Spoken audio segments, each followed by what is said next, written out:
স্বাধীনতার পর দেশে ধাতব মুদ্রার প্রচলন শুরু হয় ১৯৭৩ সাল থেকে।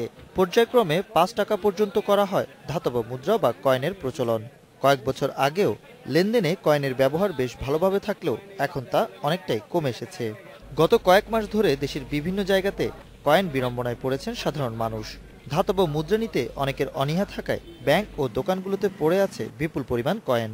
এমনকি অচল হয়ে পড়েছে এমন গুজবে দেশের বিভিন্ন স্থানে লেনদেন হচ্ছে না এসব কয়েন। ৫-এর কয়েন, ২-এর কয়েন কেউই নিচ্ছে না, মহাজনেরা নিতে চায় না।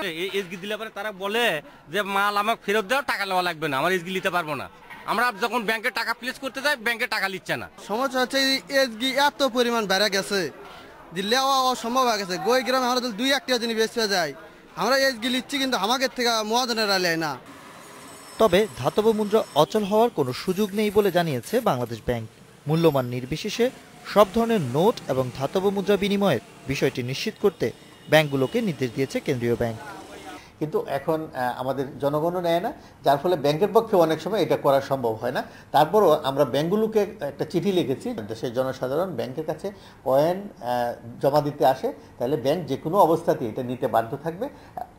তা না হলে যদি তারা নিতে অস্বীকার করে, তাহলে তাদের বিরুদ্ধে আইনানুগ ব্যবস্থা নেওয়ার জন্য আমরা অলরেডি বা প্রশাসনিক ব্যবস্থা নেওয়ার জন্য আমরা ব্যাংকগুলোকে রিকোয়েস্ট করেছি। লেনদেনে ধাতব মুদ্রার ব্যবহারের বিষয়ে শিগগিরই বিভিন্ন বাণিজ্যিক ব্যাংকের শীর্ষ পর্যায়ের কর্মকর্তাদের সাথে বৈঠক করবে কেন্দ্রীয় bank. Ashraf Alam, independent news, Dhaka.